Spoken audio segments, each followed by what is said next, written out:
Good morning, students. In last lecture, we discussed the expressions for Kc and Kp and also the relation between Kc and Kp. So, what is Kc? It is an equilibrium constant when active masses are expressed in terms of molar concentration. Okay. That means the reversible chemical reaction is either in solid state or liquid state. What is Kp? Kp is an equilibrium constant for gaseous reversible chemical reaction. Okay. आता Kc आणि Kp मध्ये relation काय आहे? Kp equal to Kc into RT raise to power delta n. Okay. आजच्या लेक्चरमध्ये आपण शिकणार reversible chemical reactions दिल्यावर त्याचं Kc साठीचं एक्सप्रेशन आणि Kp साठीचं एक्सप्रेशन. ओके. हे बघा, पहिलं न्यूमेरिकल रीड करतोय. Write expression for Kp for the following equilibria. Equilibria तुम्हाला दिलेला आहे 4NH3G plus 5O2G reversible arrow gives 4NOG plus 6H2OG. Okay. आता याच्यासाठी गॅसियस रिव्हर्सिबल रिॲक्शन आहे, म्हणजे हे जे ॲक्टिव्ह मासेस आहेत रिॲक्टंटचे आणि प्रॉडक्टचे, हे कोणत्या टर्ममध्ये एक्सप्रेस करतो आपण? प्रेशरच्या. ओके. आणि लॉ ऑफ मास ॲक्शन काय सांगतोय? हे जे ॲक्टिव्ह मासेस आहेत ते रेस टू पॉवर लिहायचे कोणत्या टर्मच्या? In terms of raise to power equal to its stoichiometric coefficients. Okay. मग आता या रिॲक्शनसाठी एक्सप्रेशन तुमचं होणार Kp equal to pressure of NO raise to 4 into pressure of H2O raised to 6 upon reactant side pressure of NH3 raised to 4 into pressure of O2 raised to 5. Okay. म्हणजे सरळ सरळ आधी इक्विलिब्रियम कॉन्स्टंट लिहिताना forward डायरेक्शननी ratio of product of active masses of product to the product of active masses of reactant. Okay. आता Kp equal to काय झालं? P raise to 4 NO into P raise to 6 H2 upon P raise to 4 H2 NH3 into P raise to 5 O2. समजलं? आता त्याच्यानंतर Kcच्या टर्मसाठी write the expression for Kc for following equilibria: Fe3 plus Aq plus SCN minus Aq reversible arrow FeNCS2 plus Aq. Okay. आता हे झाले तुमचे reactant आणि हे झाले प्रॉडक्ट. मग काय लिहिणार तुम्ही Kcच्या टर्ममध्ये? Kc equal to active mass of FeNCS 2 plus, okay, upon active mass of Fe3 plus into active mass of SCN minus. Okay. हे झालं. आता इथे स्टॉइकियोमेट्रिक काही कोइफिशियंट काही नाही म्हणजे किती आहे? 1 आहे. मग याला स्टॉइकियोमेट्रिक कोइफिशियंट नाही. हा चार्ज आहे त्याच्यावरचा, तो इथे आलाच पाहिजे. रिव्हर्सिबल केमिकल रिॲक्शनमध्ये त्या स्पेसिसवर जो चार्ज लिहिलेला आहे त्याला फक्त तसंच्या तसंच लिहायचं आहे. हे बघा मी लिहिलं आहे, इथे 2 प्लस दिला आहे, इथे 3 प्लस, इथे मायनस. ओके. आता दुसरी एक रिॲक्शन बघू आपण.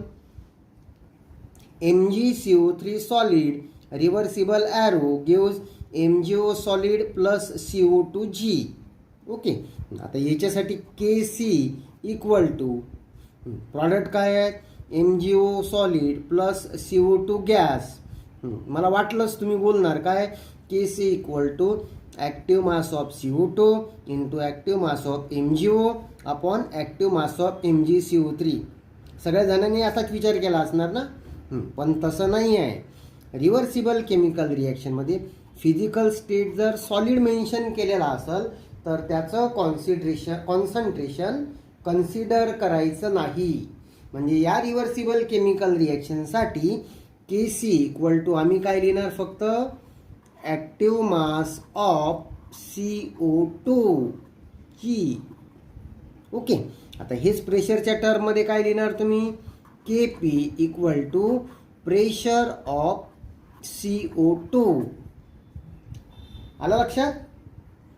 रिव्हर्सिबल केमिकल रिॲक्शनमध्ये लिक्विड किंवा ॲक्वियस किंवा गॅसियस स्टेटमध्ये जर रिॲक्टंट किंवा प्रॉडक्ट असतील तर फक्त त्यांचंच कॉन्सन्ट्रेशन तुम्हाला लिहायचं आहे. ओके. आता आणखी एक वेगळ्या टाईपचे न्यूमरिकल्स असतात बघा इथे. Reactant nitrogen hydrogen, product ammonia. इथे सुद्धा रिॲक्टंट नायट्रोजन हायड्रोजन, प्रॉडक्ट काय मिळाला तुम्हाला, अमोनिया. इथे याच्या उलट आहे, रिॲक्टंट बनले प्रॉडक्ट आणि प्रॉडक्ट बनले रिॲक्टंट. पहिल्या रिॲक्शनसाठी इक्विलिब्रियम कॉन्स्टंटची व्हॅल्यू समजा K1, दुसऱ्या याच्यात K2, तिसऱ्या याच्यात K3. मग या टाईपवर तुम्हाला क्वेश्चन्स कसे विचारले जाणार, how are the equilibrium constant related for these reactions. Okay. आधी आता रिॲक्शनवरनं आपण K1 ची व्हॅल्यू लिहून टाकू. K1 equal to active mass of pressure, gaseous आहे ना, प्रेशर ऑफ NH3 स्टॉइक्योमेट्री कोइफिशियंटला स्क्वेअरमध्ये घ्यायचं. Okay. Upon pressure of N2 into pressure of H2 चा क्यूब. ओके. आता K2 इक्वल टू काय मिळते बघा, K2 equal to pressure of NH3 upon pressure of N2 raise to 1/2 म्हणजे under root of P. Okay. Into pressure of H2 raise to 3/2. आता K1 आणि K2 मध्ये बघा काय रिलेशन आहे. इथे प्रेशरचा स्क्वेअर आहे, इथे फक्त प्रेशर आहे P, इथे P आहे, इथे P चा अंडर रूट आहे, इथे P चा क्यूब आहे, इथे P रेज टू 3/2 आहे. ओके. हां, म्हणजे ही टर्म याचा काय आहे, स्क्वेअर रूट आहे. म्हणजेच तुम्ही काय लिहू शकता, K2 equal to under root of K1. Okay. याचा अंडर रूट जर केलं तर अगदी हेच होतं. मग K2 equal to under root of K1, right. किंवा दुसऱ्या लँग्वेज म्हणजे तुम्ही काय लिहू शकता, और K1 इक्वल टू K2 चा स्क्वेअर. हे बघा, K2 चा स्क्वेअर करा, तुम्ही इथे काय लिहिणार, P square NH3 upon PN2 into P cube H2, की जे काय आहे K1. So your equation is K2, you can write K2 equal to under root of K1 और K1 equal to K2 square. Okay. आता तिसरी reaction कुठली दिली आहे, 2NH3 reversible arrow K3 into plus 3H2. ते आधी K3 ची value लिहून घ्या. K3 equal to pressure of N2 into pressure of H2 चा cube upon pressure of NH3 चा square. Okay. Pressure of NH3 चा स्क्वेअर. आता K1 इक्वल टू बघा K3 आणि इथे काय आहे K1. K1 इक्वल टू तुम्ही काय लिहिलं आहे P square NH3 upon PN2 into P3H2. इथे बघा PN2 into P3H2 upon P square NH3 म्हणजे 1 अपॉन K1 जर केलं 1 अपॉन K1 मग 1 अपॉन K1 ची व्हॅल्यू ही ठेवणार तुम्ही P square NH3 upon PN2 into P3H2. मग हे वर जाणार. ओके, हे वर जाणार म्हणजे काय बनणार P square NH3 upon PN2 into P3H2. Okay, 1 upon P square NH3 upon PN2 into P3H2. आता याला सॉल्व करा. हे अपॉनमध्ये आहे आणखी म्हणजे हे कुठे जाणार वर जाणार म्हणजे तुम्ही काय लिहिणार PN2 into P3H2 upon P square NH3.